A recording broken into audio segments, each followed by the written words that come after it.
Good news, Niners fans. You get to watch the Chiefs and the Eagles in the Super Bowl again this year.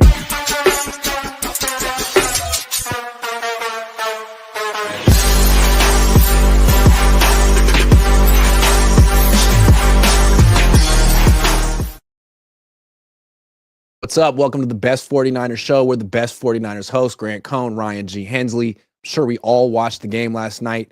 So we'll talk about the Niners today, but sort of through the context of what happened in the championship games. And I think what's funny about the Niners is like they have rivals, the Rams, the Seahawks.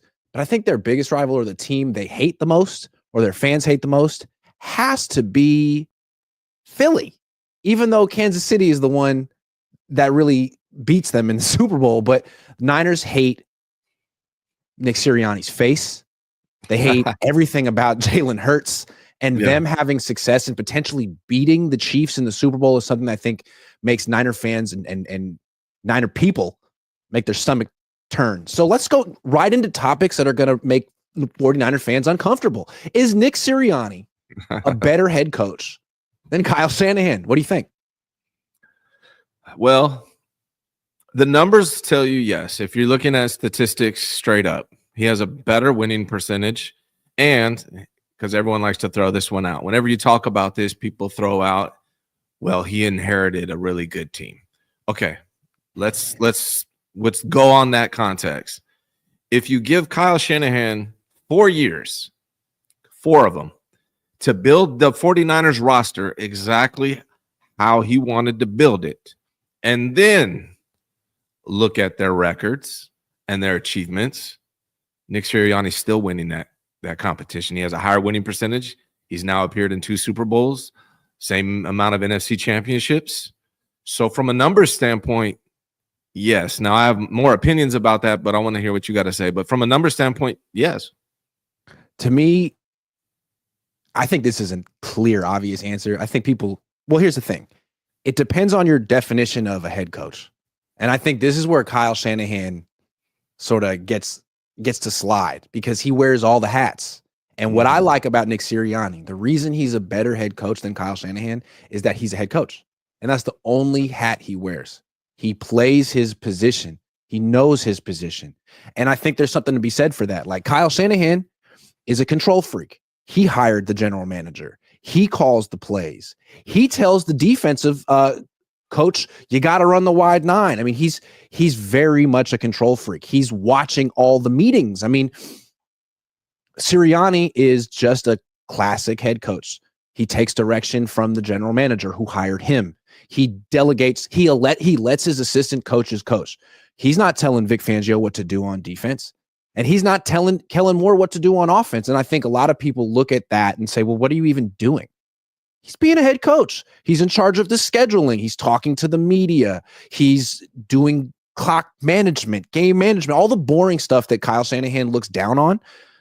That's what Sirianni does. So Kyle's a much better play caller than Sirianni, because Sirianni isn't a play caller.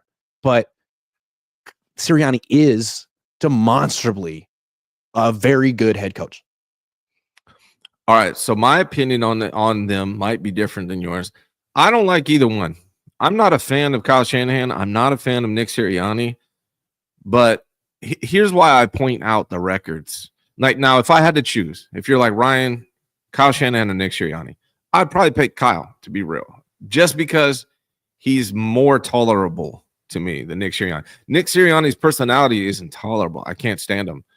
But the reason why I like to point out the records and the achievements is because 49er fans love to call Nick Sirianni trash. Yet he's accomplished more in less time. So if I don't mind Sirianni's shtick. I mean, yeah, he's brash, and sometimes he creates distractions for his own team, but I don't think he's done that in a while. And you got to give him credit. He's super fiery on the sideline. Like, he's not buried behind a playbook. And when someone gets hurt, he's the first guy on the field. I don't have a problem with Nick Sirianni. I think he gets a little too much flack for his personality. The things you like about Nick Sirianni, I agree. Like, those things are good. That's the benefit of having a head coach that's not an offensive play caller. I like, I don't remember the last time Kyle Shanahan went out on the field and checked on an injured player. I don't remember if that's ever happened.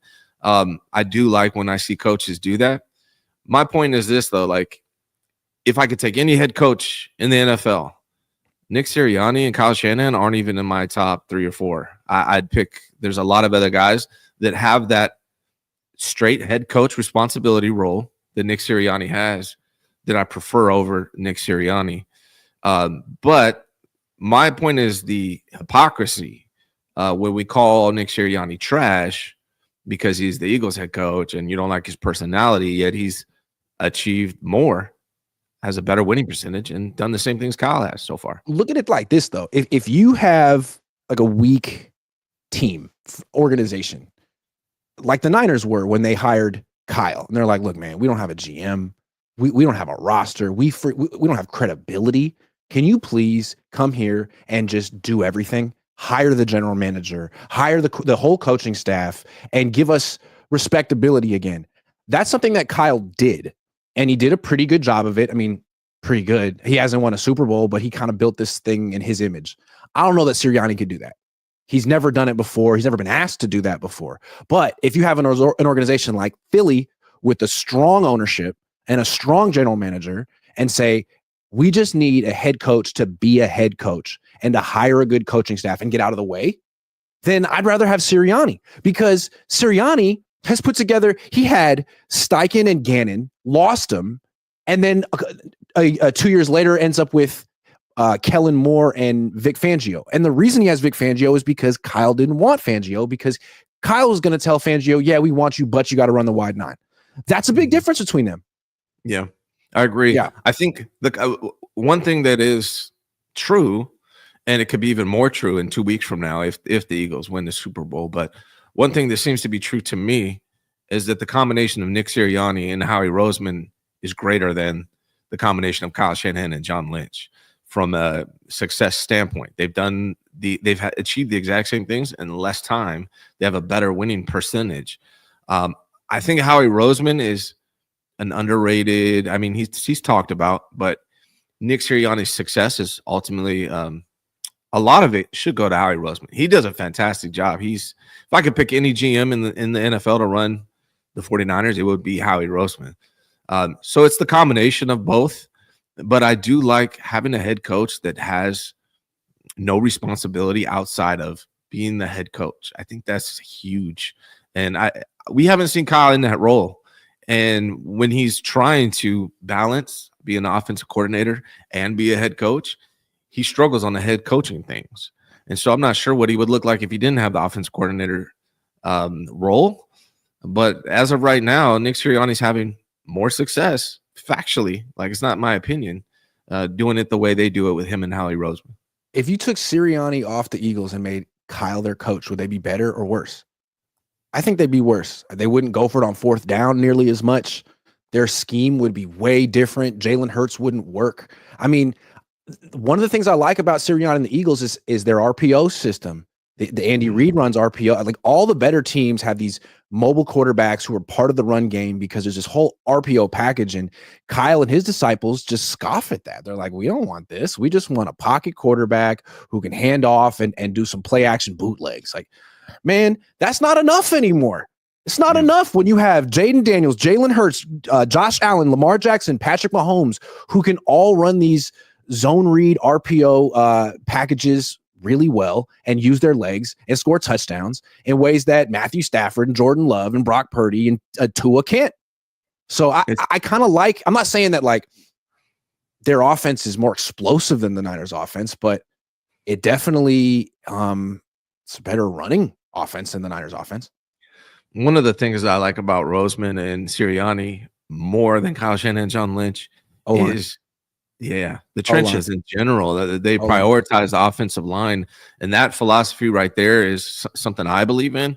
It's one of the reasons I like Jim Harbaugh so much, and that's one of the big things that puts them over John Lynch and Kyle Shanahan. So let's talk about that. This is also a philosophical, schematic, structural thing. If you're going to run the Kyle Shanahan offense, then you're basing your whole offense around the outside zone play. That's like the number one play, and everything is built off of that. To execute the outside zone play well, you need offensive linemen who are small and quick because they have to get out and reach and run. That's not what the Eagles have. they got the biggest offensive line in the freaking league, and they just maul you because they're not running outside zone that much. They're running zone reads. They're running inside the tackles much more, and those guys are just pushing forward.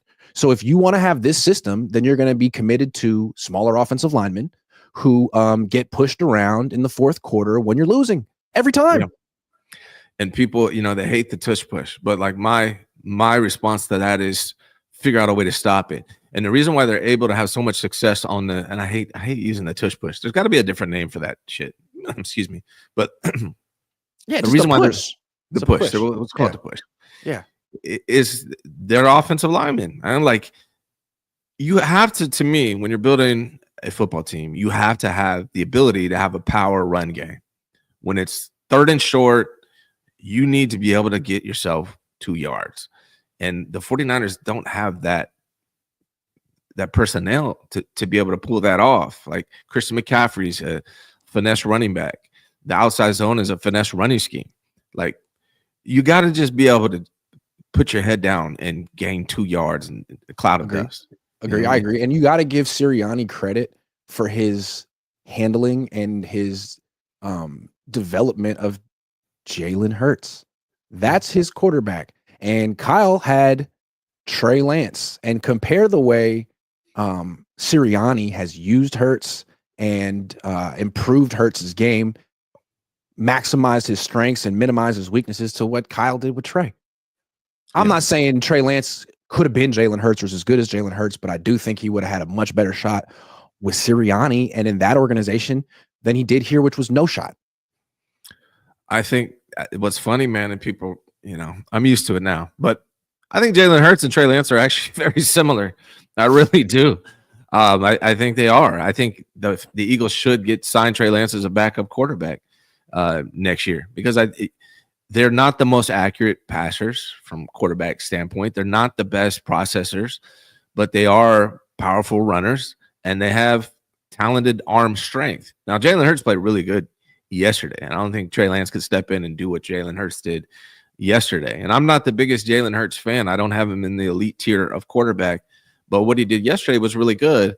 I think they just do a good job of catering their offense to his strengths. That's a great time to segue to my next topic because I think we're going to disagree on this one, or at least have certain things we disagree about. And one of the things I like about streaming with you is that there's a difference between disagreeing and arguing.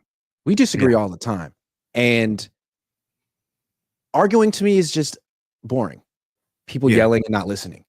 Yeah. People who disagree listen to each other and consider each other's point of view. That's interesting. So I think we do that pretty well. But now we're just going to yell at each other. Is Jalen Hurts a better quarterback than Brock Purdy? I have them in the same tier. I think Jalen Hurts is better for the Eagles. I don't think Brock Purdy's going over to the Eagles and improving that team. But I also don't think Jalen Hurts is coming over to the 49ers and improving the 49ers. I think they are better for their specific teams where they're at right now, and they're kind of in the same tier to me. That's how I see those guys. It's fair. It's fair. I think Jalen Hurts is clearly a better quarterback than Brock Purdy. Mm-hmm. And because I think, again, you have to expand your mind, like your thought process of what a quarterback is. If it's just pocket passing, then maybe Brock's better. But since 2022, when Brock has become a quarterback in the NFL, including playoffs, here's passing numbers for Brock and Jalen. Brock has a completion percentage of 66.9. Jalen Hurts has a completion percentage of 66.9. Identical. Touchdown passes for Brock since 2022, 70. Touchdown passes for Jalen Hurts since 2022, 70. Interceptions since 2022. Brock, 28. Hurts, 26. So Brock also has higher yards per attempt, but still their numbers are shockingly similar as passers. And then you factor in Jalen Hurts has 51 rushing touchdowns and Brock has 9. I mean, to me, like, Brock is really nice. Stafford's really good. Herbert's really good. Burrow, great player. But these are all guys who are like gunfighters at the OK Corral with one gun on their hip. Yeah. And they've been winning shootouts for a long time. They're quick on the draw.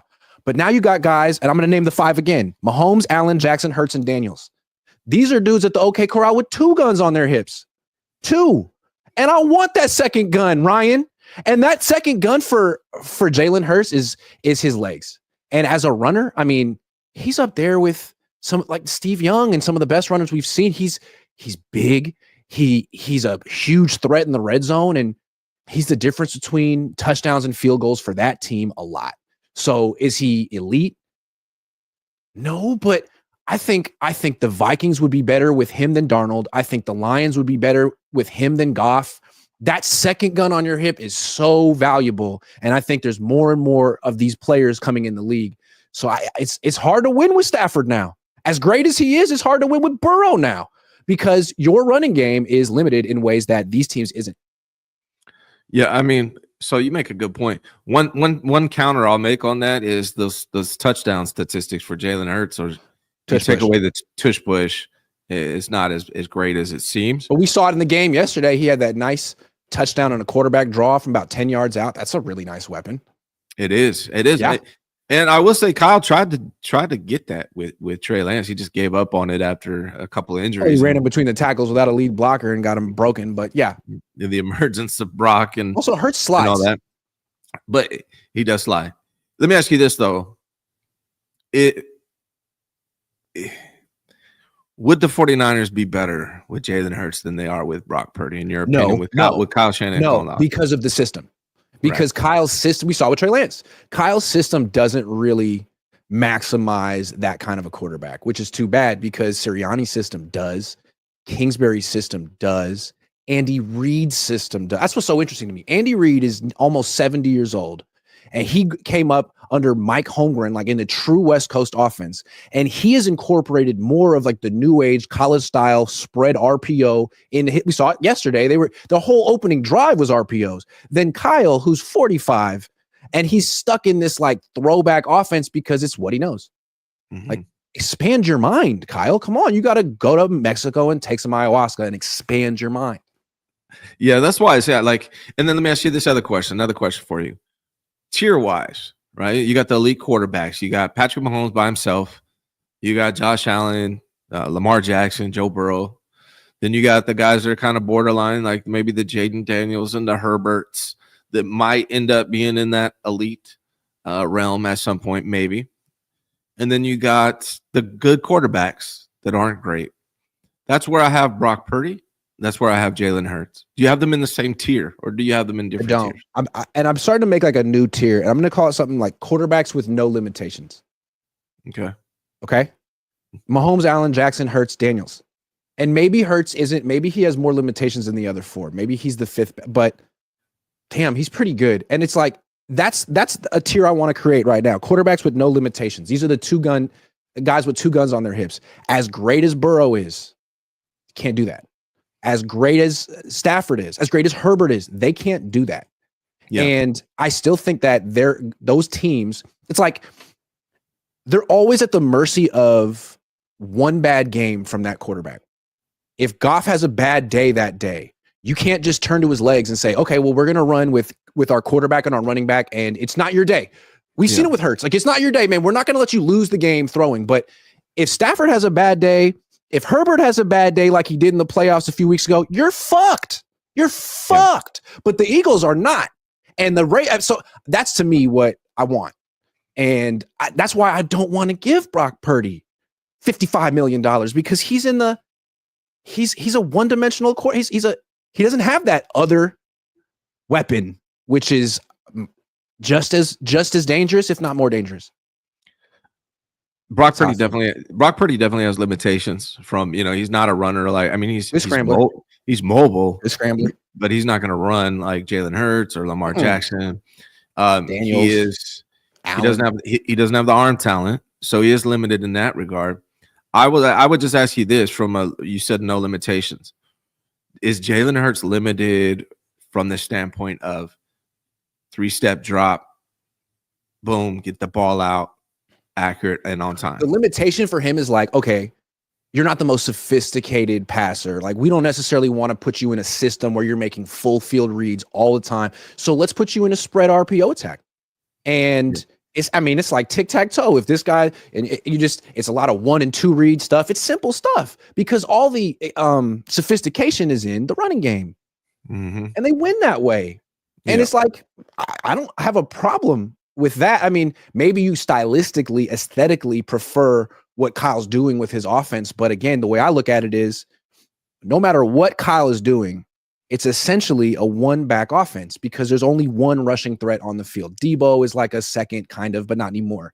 And the same with the Rams and the same with the Lions. Once the quarterback is a rushing threat too, now you sort of have 2 running backs on the field.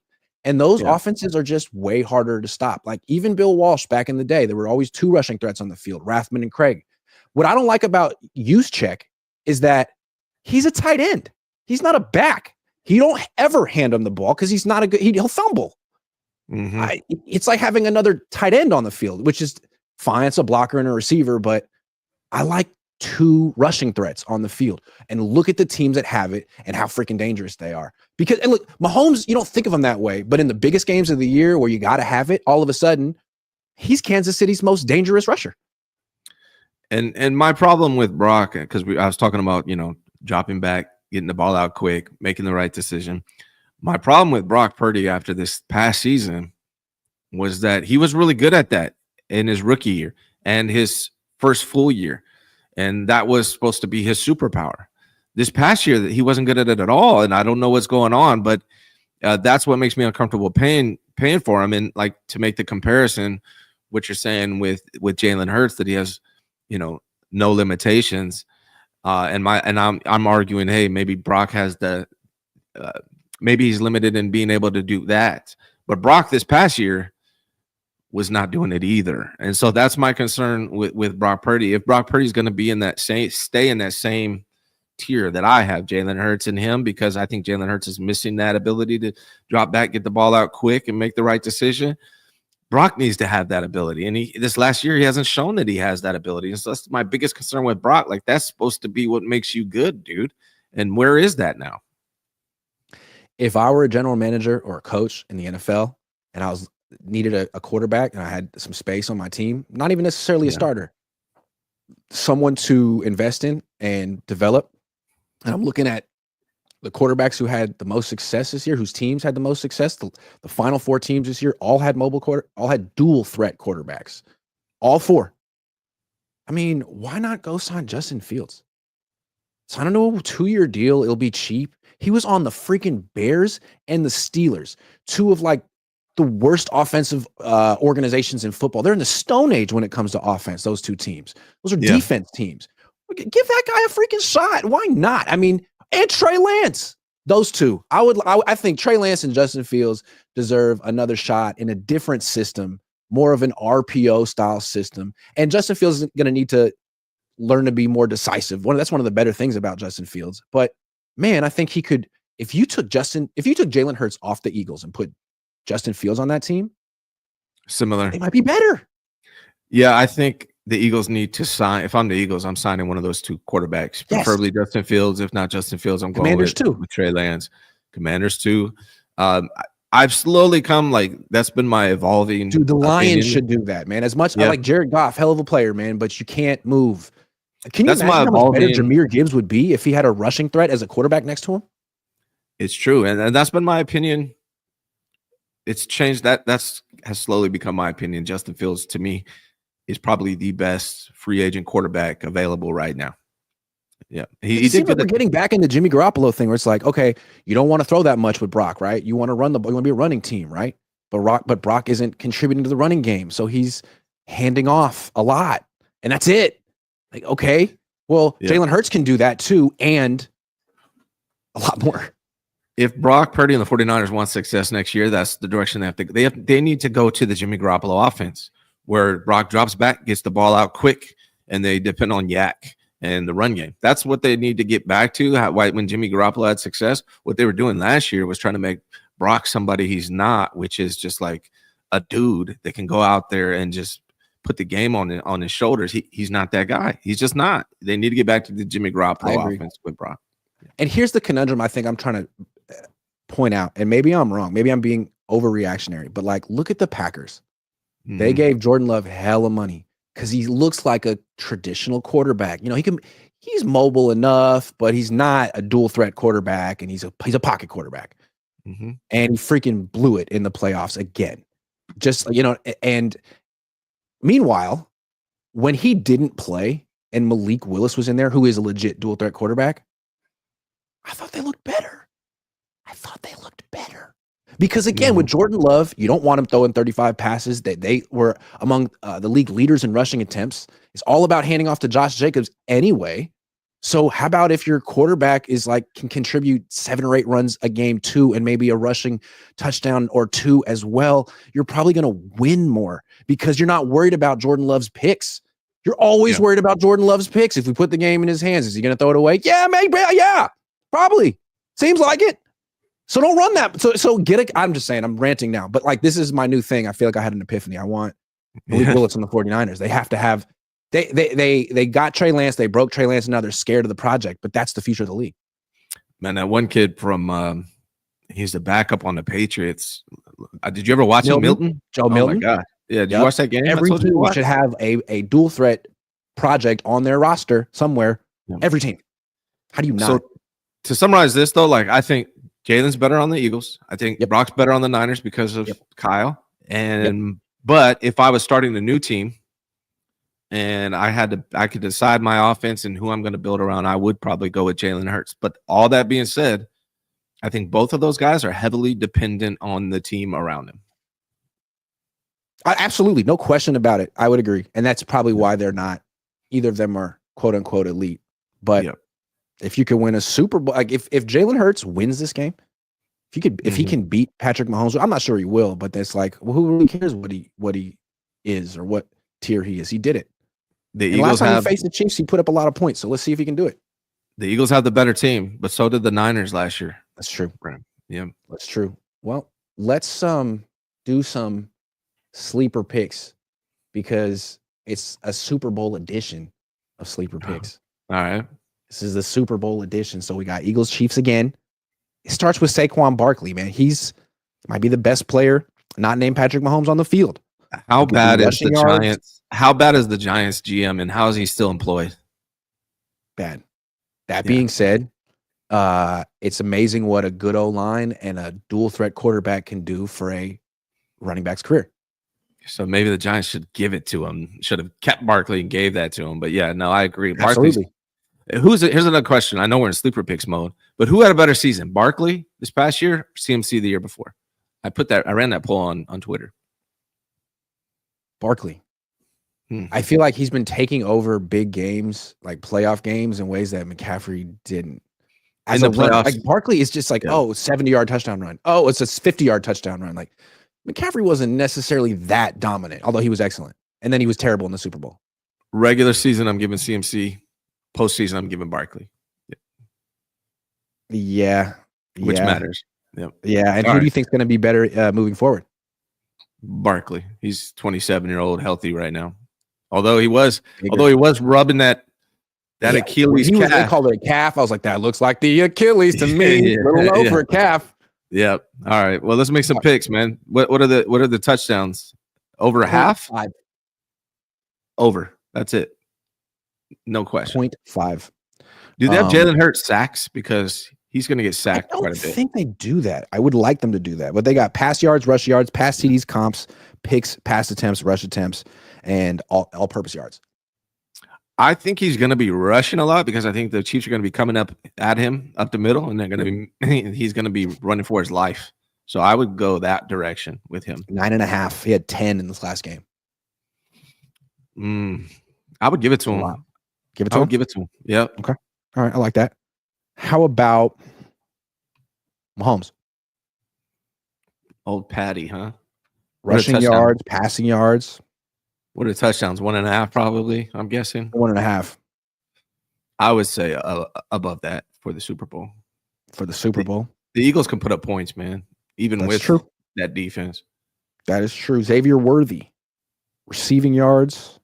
Touchdowns, all-purpose yards. What's receptions? What about receptions?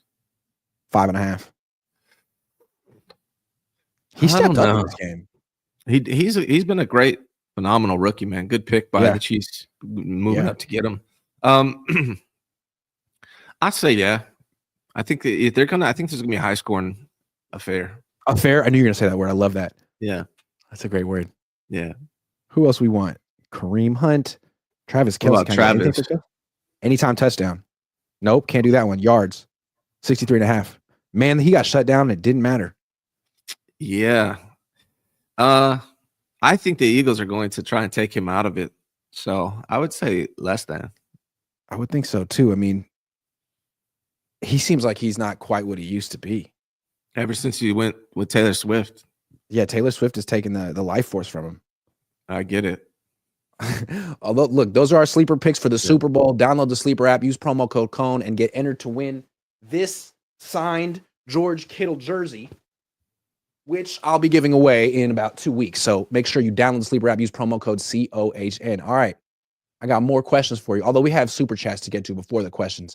Corey Coleman says, Clint Kubiak is the Seahawks' new OC. What did you think of him when he was with SF? See, this is interesting. I was just talking about, I kind of like going away from the Shanahan tree and getting coaches who embrace dual threat quarterbacks and the RPO scheme. And Seattle went and got Clint Kubiak. So we know exactly what to think of what's going on, what they're going to be. They're going to look a lot like the Niners, throwing to your running back, play action, bootleg. I think it's a mistake. I think the Seahawks are going to regret that, especially in this division. I mean, Sean McVay knows how to defend that offense. Kyle Shanahan should know how to defend his own offense. Robert Saleh knows how to defend that offense. Yeah, I think it's a mistake by the Seahawks. I think he wasn't particularly effective with the Saints this year, although there were injuries. But you look at Kyle had a down year. Slowick got fired. Mike McDaniel's on the hot seat. Like that's who you want to hit your way. Like DeMeco Ryans, who comes from this tree, just fired Bobby Slowick. And he didn't hire Clint Kubiak. I bet you DeMeco Ryans is going to hire an offensive coach who doesn't come from the Shanahan tree. And that to me says a lot. A lot. So it's I wouldn't true, do man. it. I think it's a mistake. I think it's a mistake. I feel bad for the Seattle Seahawks. He was the head coach of the Washington Huskies, and then he left that to be the offensive coordinator for Seattle, and they fire him after year one. Like, you know what I would do if I were the head coach of the Seahawks? I would not hire Clint Kubiak. I would bring in someone who's more from an RPO style background. I would sign Justin Fields. I would pair him with Kenneth Walker, and I would win and I would improve the offensive line, and I would win. Can you imagine? Kenneth Walker is good. He's not Barkley, but if you put him with a dual threat quarterback and an offensive line and a quarterback and a head coach that knew what they were doing, he'd be so good. So good. Yeah, Geno was always a waste of time. And real quick, what do you think of Pete Carroll taking over the Raiders? I know it's off topic, but I mean, it's depressing because it's probably the best they could do. What young coach on the way up wants to ruin their career by going to the Raiders, losing a bunch, and getting blamed for it? Like, look at Robert Saleh. He just made that mistake with the Jets. I mean, he probably thought that was a good opportunity because they had a high draft pick, but it's like, oh yeah, but it's still the Jets. I think Pete Carroll should stay retired and try to get into the Hall of Fame if he could. And I think it's going to be sad seeing him go out like this. I don't like the move for the Raiders because he's going to hire all of his retread friend coaches.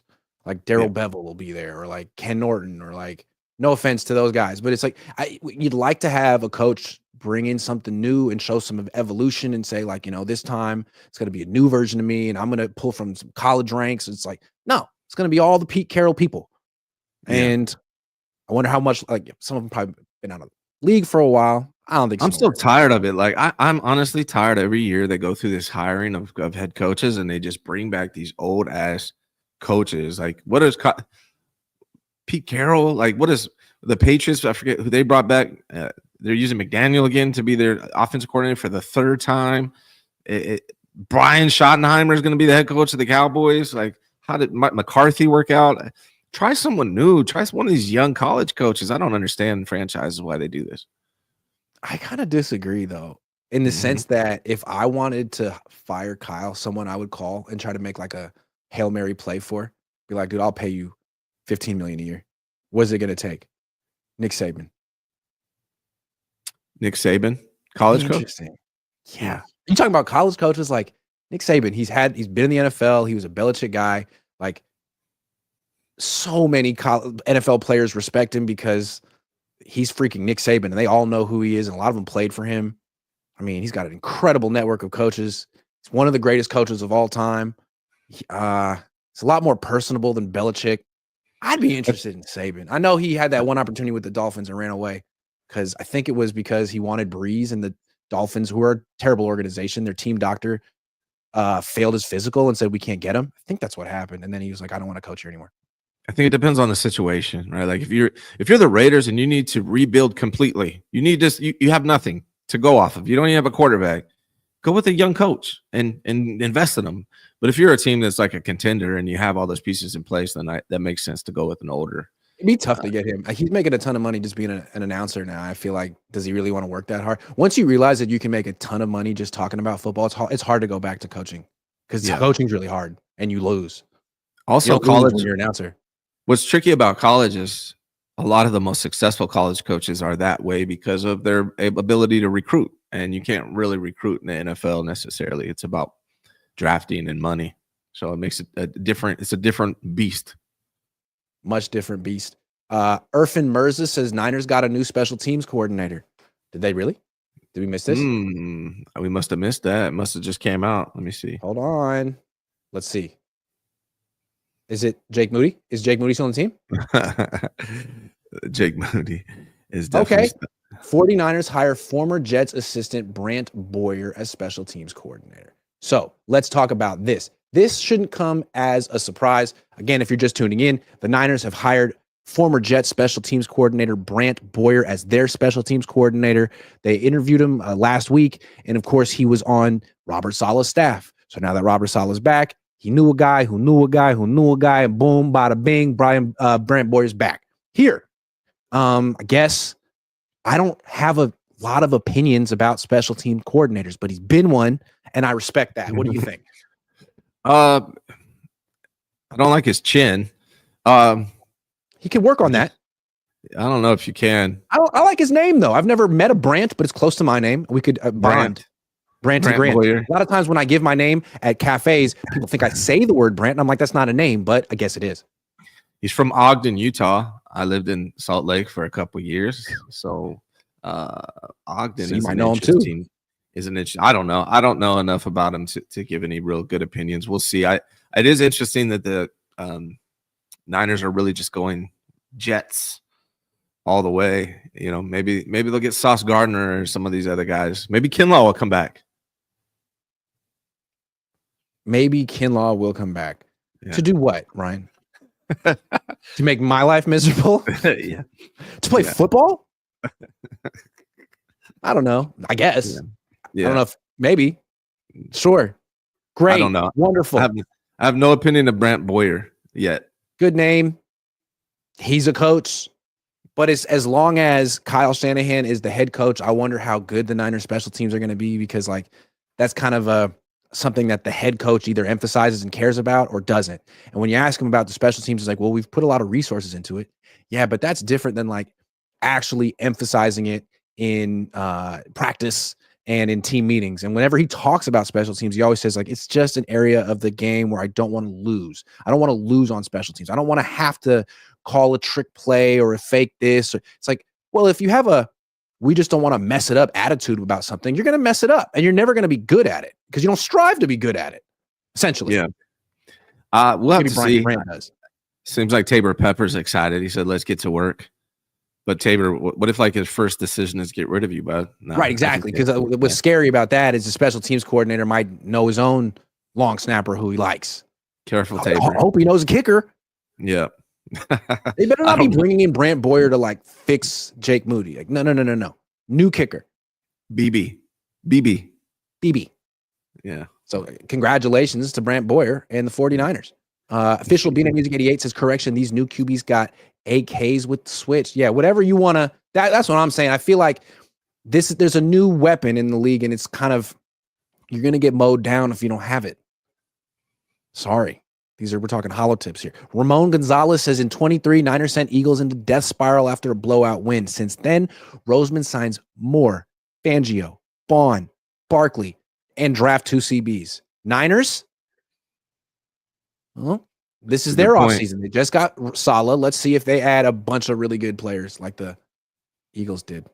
Do you think there's with Saleh might come? It feels exciting.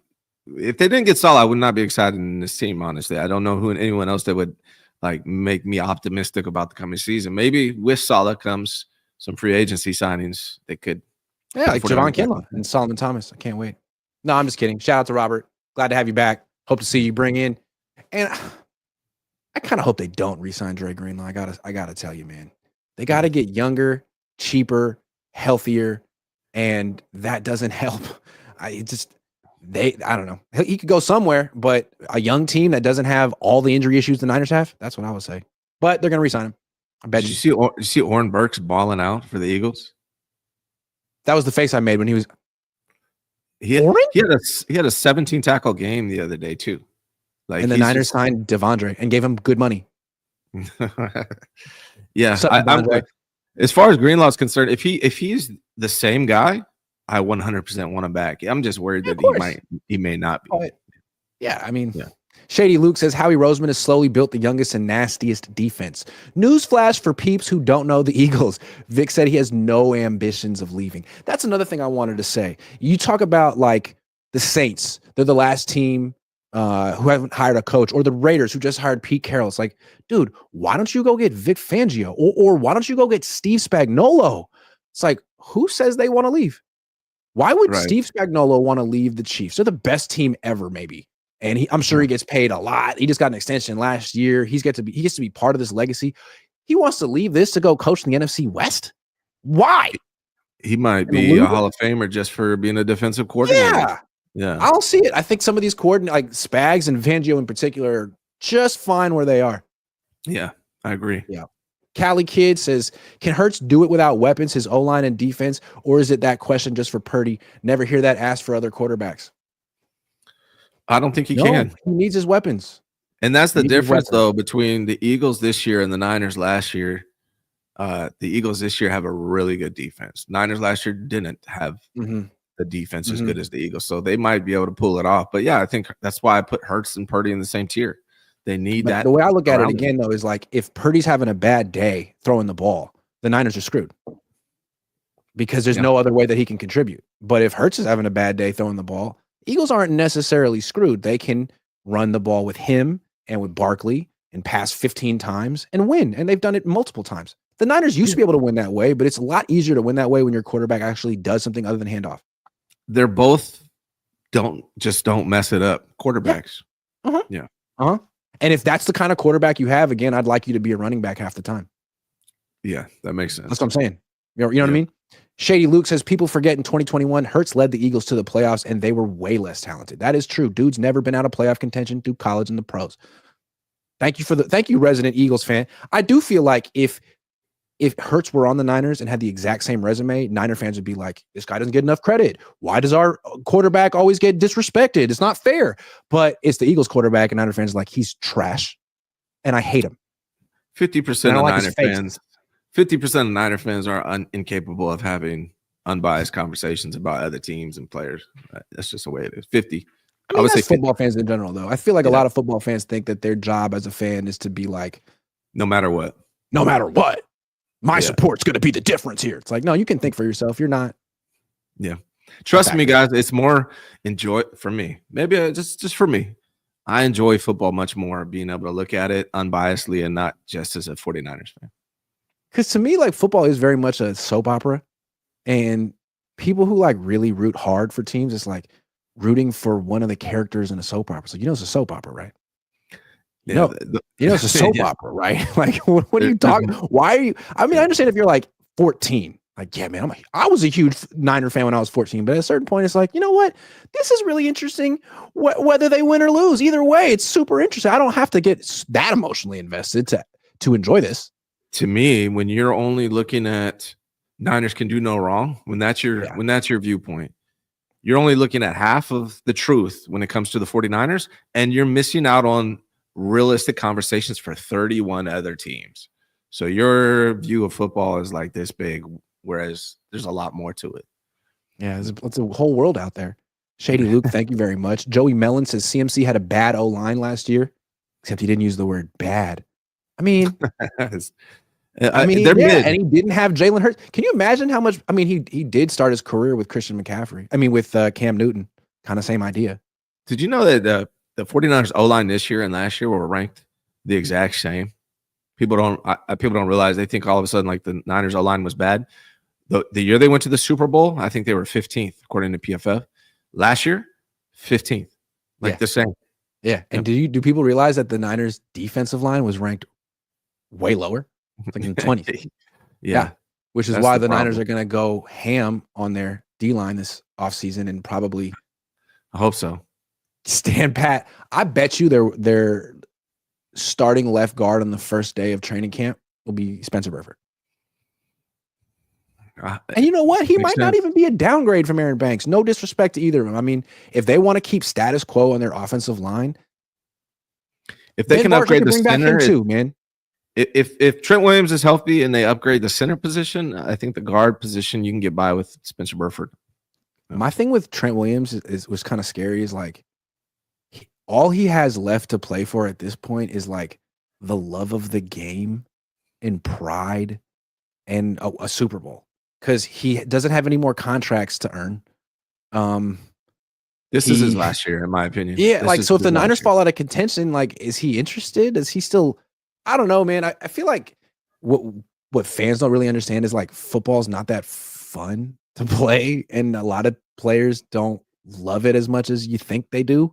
And once there's like nothing there's no more money to earn. It's like, I'm done. I don't want to do this anymore. I want to golf. I don't want to practice. God, hell no. I mean, you know what I mean? I'll play if we're going to win a Super Bowl, but other than that, like this is grunt work, man. This is like shoveling coal. Trent Williams, to me, as soon as he believes the 49ers have no shot of contending for a Super Bowl, he's out. And I think that's after this year. They either do it this year or he's done. I mean, he's made all the money he can make. He's an older guy, relatively speaking, from football player standpoint. If he believes the 49ers are done after this year, he's done too. All I know he had a personal tragedy too and an injury, but there were injured players on the team. There were other players who had gone through tragedies. They were still around the team, and you saw them. If they weren't playing, they were there. Christian McCaffrey at the end of the season was at his locker talking to reporters about the future. Trent just left. He was gone. So I wonder, like, what happened? Like, there's always more to the story than we know. So where'd you go? Are you coming back? What's up? Yeah, I think it's just personal stuff going on this year. We'll see what happens next year. Yeah. Davis Brandt said, "You're the Sirianni of Niners media." Man, thank you, man. Super Bowl second time. Only playoff appearances. Really good looking. Appreciate that. I feel like Sirianni's improved a little bit. Like when his first go around, like when he first went to the Super Bowl, he was doing too much. He was like taunting the other team. Jalen Hurts had to tell him to relax. That was a bad look. I feel like he doesn't do that stuff anymore. Maybe I'm wrong. Well, last year he did it, and then he went on a 6-game skid, I believe. Oh, last year was bad. But I feel like this year's been better. He's like, okay, I might get fired. You know, I don't want to embarrass Vic Fangio out here. I'm just gonna rein it in a little bit. Yeah, he's a little cringe personality wise for me, but maybe he's growing. We'll see. He's a little cringe personality wise. Yeah, I would have to say so. But again, the fact that he needs someone like Big Dom there to like keep him in check is so funny. It's the best, man. Is Big Dom the head coach of this team? The fact that the head coach doesn't call plays and is just there to like make sure the vibes are good, but he's kind of a loose cannon himself and he needs someone managing him. Too hilarious. Too funny. Okay. Give me no, this is what I want to talk about. So we've been talking about the Eagles a lot today. They were in the Super Bowl. They lost. They came back the next year. They had a down year. Now they're back in the Super Bowl against the Chiefs. And they did it. We know how they did it. They got their running back, Saquon Barkley. They got a new defensive coordinator in Vic Fangio, and boom, they're right back. Better than ever. Are the Niners going to bounce back like that? Robert Saleh's back. Christian McCaffrey could be healthy. Are they going to be 13-4, 14-3 back in the Super Bowl next year? What do you think? I think they have a really good chance to bounce back and be in contention. I don't know. I don't get a good feeling that they're going to win a Super Bowl next year, but I do seem like any team can beat the Chiefs. I'm starting to feel that no team can beat the Chiefs. I don't think, look at the records. I think the 49ers would struggle against if the Bills were in the Super Bowl, if the Ravens were in the Super Bowl, or especially the Chiefs. So I don't have confidence the 49ers are going to be able to win a Super Bowl with this quarterback and this coach. That's just my honest opinion. I hope to be wrong. I would love to be wrong. But as far as being in contention and being back in the playoff hunts, 100%. Robert Saleh gives me extreme optimism about this defense. And if they can just fill in, maybe grab a faster safety, maybe get a DJ Jones or somebody like that and draft a defensive tackle and find, whether it's Greenlaw or somebody else. They can fill in those pieces. I 100% believe in Robert Saleh, especially with the news coming out that they want to make it more exotic, which is an interesting word. But I think the defense is key. The thing about the 49ers is that's always been their identity, being able to run the ball and stop the run on defense. They've totally gone away from that defensively and in some regards offensively. So they just need to get back to their identity and what made them good. And I think Robert Saleh is a piece that can definitely help them with that. So, I think they'll be in the playoffs next year. I'm a little concerned because, Robert Saleh coming back is great. He's a big upgrade, but he doesn't address the fact that the Niners front seven is decimated. And as a team, I would still say they're old, slow, injured, and expensive. And they have to address that. Saleh doesn't address any of that stuff, but having a massive upgrade at defensive coordinator is always a good thing. Still, they need to knock this draft out of the park like they did last year because they're still making up for throwing 3 first-round picks away. They should have 3 Pro Bowlers on their team at various positions that they don't have. So the first-round pick, the second, they got to nail them all. Once again, and that's a big reason that the Eagles are back this year because Cooper DeJean is really freaking good. Quinyon Mitchell is really freaking good. Jalen Carter's incredible. Yeah. Well, the Eagles are the model for the 49ers. I said that, I think, on our last show. They need to have a great offensive line. They both have quarterbacks that need weapons around them. That's who they are, which is fine. That's most quarterbacks in the NFL. If not, almost all of them. But the 49ers got to beef up that offensive line and make it as good as what we're seeing from the Eagles. Can they do that in one offseason? I don't think so. Can they make their defense as good as the Eagles' defense has been this year in one offseason? I don't think so. But they can get closer to that, and I think Robert Saleh is going to help them. But, they're still going to have to get past the Eagles to get to the Super Bowl next season, and Eagles just look like a better all-around team right now. Yeah, I agree. Their front seven is incredible. Their D-line is incredible. And when you go back and look at the Robert Saleh defenses that he had here with the Niners, go back and look at clips from 2019. They were winning the line of scrimmage. They were destroying offensive lines. Armstead, Buckner, Bosa, and Ford. The quarterbacks were just getting eaten alive. They don't have that anymore. It's not going to look like that just because Robert Saleh's back. He's got Fred Warner and Nick Bosa, and he's got 5 other spots he has to figure out in the front seven. And re-signing Greenlaw and bringing back Kinlaw isn't necessarily going to change anything. They have to draft an edge rusher, a D tackle, a linebacker, and they all got to be good.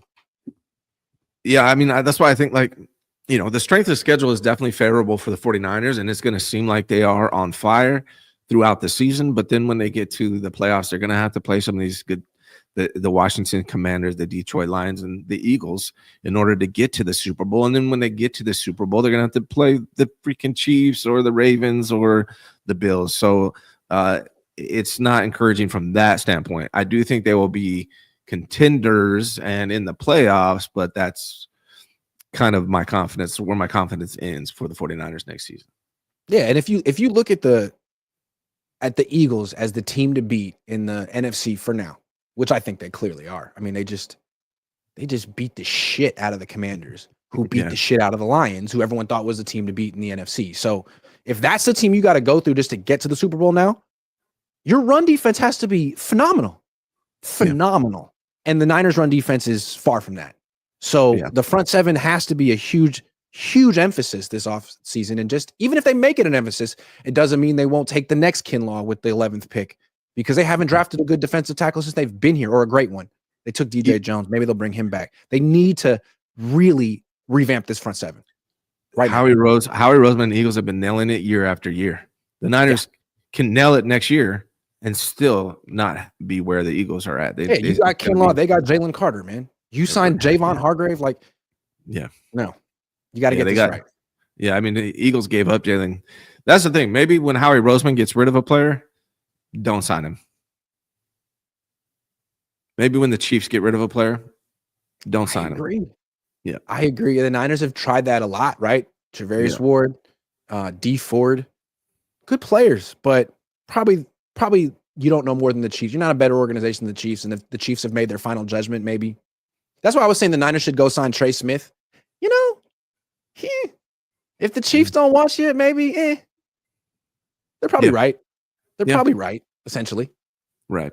Okay, last thing, and we kind of touched on it a little bit, but what are your expectations for Robert Saleh this year? Obviously, heavily dependent on free agency and the draft. We don't know what his personnel is going to be, but in terms of like impact schematically and maybe emotionally on the team, what do you expect from Saleh? Well, one of the things that's been an issue, not talked about a lot throughout the 49ers coverage, honestly, is it probably could be talked about more, is how the players on this team, the Fred Warners, the Nick Bosas, how they kind of decide the coaching and like, do we like this coach? Are we bought in? Like Steve Wilkes had problems getting the Niners defense to accept him. They weren't big fans of him. They were fans of Nick Sorensen, but Sorensen wasn't the guy to pull the trigger on the play calling. So now you get Robert Saleh. They were fans of Nick Sorensen until they threw him under the bus. Yeah, it's true. Yeah. So now you get Robert Saleh, who is one, a capable and a good defensive coordinator, but also will have the team behind him. Like he like drafted these players. Yeah.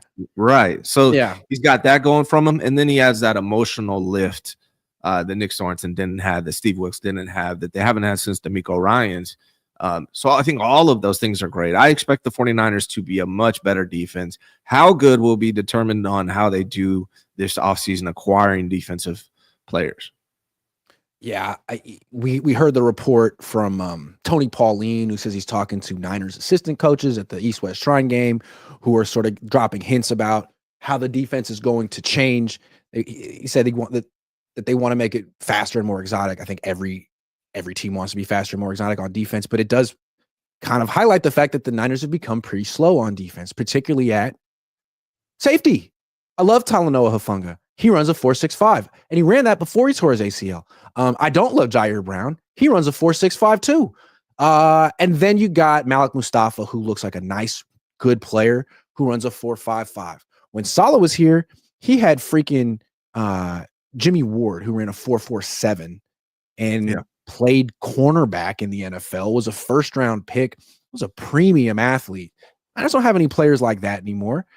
So I would imagine, I don't know how easy it is to get the next Jimmy Ward again. He was a first-round pick, and the Niners aren't drafting a DB in round one. Maybe they will. They could go sign Javon Holland. That would be expensive though. It'd be a good one. I think the league is trying to kind of transition, like, hey, let's make these safeties linebackers. Well, what the 49ers kind of need to do this offseason is make a corner a safety.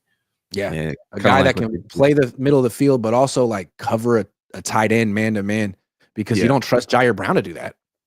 Mustafa's a little small. I think that's going to be big. I mean, that's the thing is Huff and Mustafa are very similar in some ways, and so you really don't need two. It's kind of repetitive, and you don't want Huff in man coverage. You want him in zone coverage because he's great instinctually, but in man, he's got athletic limitations. And the 49ers have always, like, they never had just like a true free safety, really. They just have two guys. Since Ward left. Since Ward left. So maybe they're going to get back to that. That would be a huge thing. But really, I think the defensive tackles is the key more than anything. More like they can run it back with Huff and survive if they got to stop the run, man. If you can't stop the run, you don't. What do you do? You're nothing. But this is what's so concerning to me is, since everyone says like Kyle Shanahan, built this on his own, mostly, but he also inherited 2 first-round pick defensive tackles in Buckner and Armstead. Now they're both gone. And since Kyle and John have been here, who's the best D tackle they've acquired? I mean, they drafted Kinlaw, they drafted Thomas, they signed Hargrave, they signed Malik, they traded for Malik Collins. I mean, it's not exactly a position that they've done well with. And now they have to knock this out of the freaking park. Yeah, man. They need, honestly, my opinion, they need to go get DJ Jones and draft a defensive tackle in the first 2 rounds. I feel like that's the way they need to approach this. I think DJ Jones is without doubt top 2 or 3 statistically at stopping the run. He still last year he was top 2 or 3 stopping the run. So that's a no-brainer guy that you've had in the building. Bring him back, sign him. That takes care of one of these positions. You still have all these other guys that you were starting this past season. There will be depth now. And then you go out and draft the defensive tackle. If you can sign DJ Jones and nail the defensive tackle in the draft, and then you have Collins and these guys as backups, as rotational pieces, I think you're in a good spot. DJ Jones is solid, but what you really want is what you had in Buckner and Armstead, which is a first-round talent, someone who can stop the run and push the pocket. And that's what Jalen Carter is doing, and that's what Armstead and Buckner were doing in their prime. And I mean, that's what the Niners have to draft in this. They have to find that guy in this draft. And so far, they have never found that guy, Kyle and John. They've tried. Right. They thought Kinlaw would be that guy. They thought Solomon Thomas would be that guy. They have never found that guy. So this is the time. This is it. Yeah. Got to get it right. If it's Walter Nolan, whoever it is, you got to get it right. That's the key to me in this draft. That was the key to me last year. I mean, defensive tackle and O-line were my number 1 and 2 priorities. Last draft, they didn't even approach it. Didn't draft any defensive tackle. They got Evan Anderson as undrafted free agent. He seems okay, but he's not that dude. DJ Jones statistically is a top 3 run stuffer in the NFL, and he's a free agent. The 49ers need to get him, in my opinion, and they need to find a guy in the draft. I'm glad you brought up Evan Anderson, though. I like him. I do, too. Of all the Niners, the defensive tackles the Niners have brought in under Kyle and John, he might be one who has some actual potential to be more than just like a 2-down. Like, he looked like he could push the pocket a little bit. I'm interested in him. I don't know if he can play more than 15, 20 snaps in a game right now. He needs to get an NFL body, but that's an actual prospect they got to develop. And I'll be real, man. Like, unfortunately, Clea Davis kind of had the Javon Kinlaw career where he's always injured. He looked good in preseason, though. That's what I'm saying. Like, if he can be healthy, he looks actually intriguing. Also, to be real, if he's your backup defensive tackle, Evan Anderson and Clea Davis, if those two are your backup defensive tackles and they stay healthy, that's encouraging. And again, with Evan Anderson, I wouldn't write him off as being like your starting defensive tackle one day. He looked intriguing, but he also needs to keep improving. He's not there yet. But Saleh, he's got his work cut out for him, man. I mean, a lot of it's going to be, I would imagine he's going to have a big say on personnel this offseason because Adam Peters is gone and they don't have a true assistant GM or GM type who's going to have a big say. It's going to be John being like, hey, Kyle, what do you want to do? And Kyle's going to be like, if it's defense, hey, Robert, what do you want to do? And he's done a great job with linebackers in the past. I think he has a great feel for DBs. They got to get the D-line right, man. I think Robert Saleh came into this interview like, I could be a head coach. And Kyle was like, well, we're going to make you the highest paid head defensive coordinator in the NFL. And he was probably like, great. I need to be in charge of my coaching staff and I want say on the draft. I feel like he's involved in all of that. I would imagine too, because like the way I look at it is I bet Adam Peters had a big say in picks when he was here. But even then, on offensive players in the first, I want to say 4 rounds, skill players, those are Kyle picks. I would imagine final say, his decision. And now I think probably same thing. First 3 rounds, 4 rounds, defensive players, probably Saleh gets final say. And that's probably a good thing because I don't know. I mean, I don't know. They did a pretty good job last year drafting. Let John Lynch draft the DBs and safeties. Let Robert Saleh draft your linebackers and D linemen. Find somebody from the outside organization to draft quarterbacks. And let Kyle draft his weapons. I think that's not running backs though, just receivers. I mean, and that linebacker, that weak side linebacker spot to me is so critical because when Greenlaw was at his best, Niners are an elite defense. But if you bet on Greenlaw and he gets hurt again, you're fucked. Pardon my French. I know I've cursed a lot today. I'm sorry. You're screwed. You're in a worse position than last year. And if you let him go and he balls out and you sign some stiff, you're screwed. So I don't think anyone knows what the right thing to do is there, but it's a big variance of outcomes. if since 2009, 10, the 49ers linebacker position was not something I was ever concerned about. It wasn't. They always nailed it. Navarro Bowman, Patrick Willis, they had Aziz. They got Fred Warner.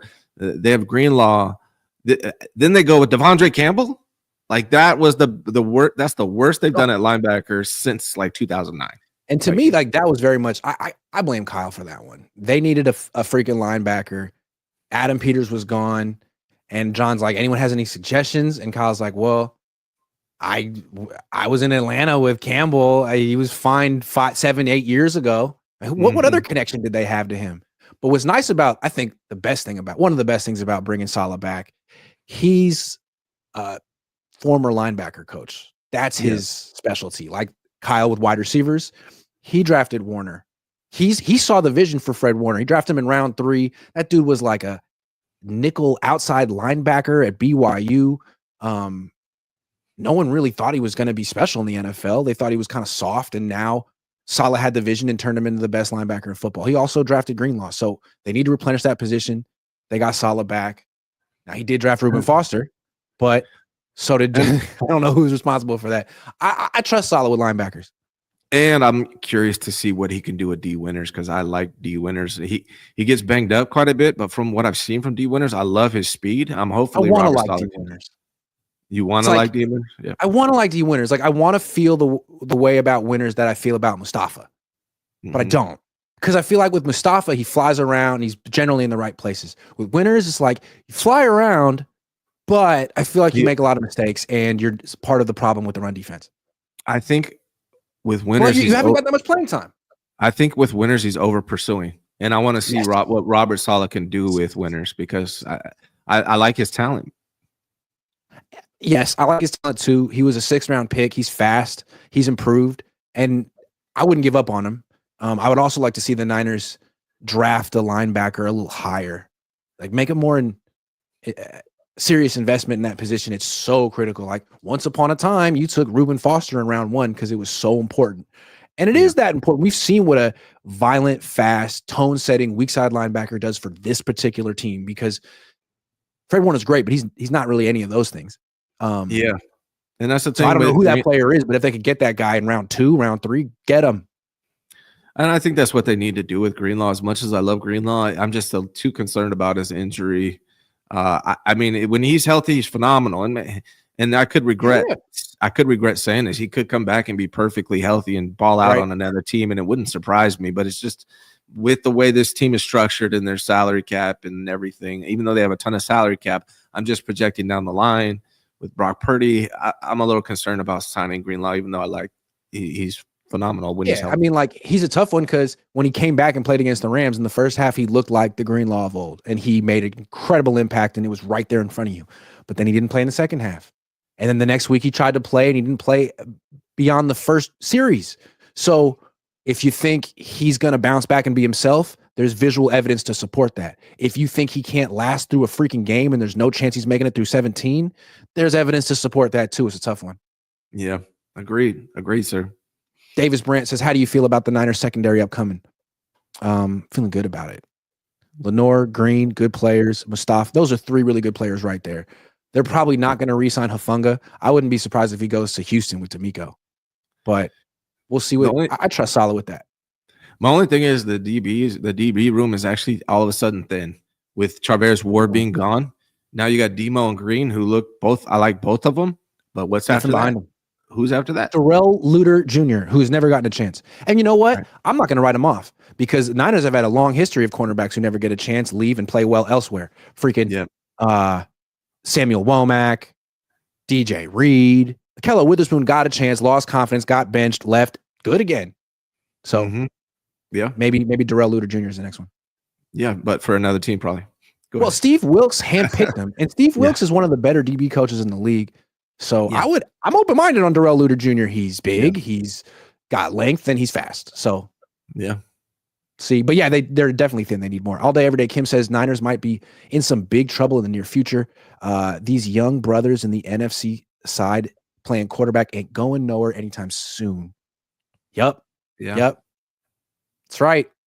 I agree. The Gold Rush 561 says, I think adding Saleh helps retain Greenlaw and add other free agents. Yeah, I think they're probably going to bring back Greenlaw, and it just might be the greatest move they've made in franchise history. It just might. I don't know. What was crazy to me is Matt Mayoka said that the Greenlaw he thinks Greenlaw is going to accept a 1-year deal with the 49ers. I just find it hard to believe that there's not another team out there in the NFL that's willing to pay Greenlaw a big contract. Yeah, it's the thing. Like he'd be willing to sign a 1-year deal if he doesn't get a 2. Because like Robert Saleh is willing to be the Niners defensive coordinator if no one wants to make him a head coach.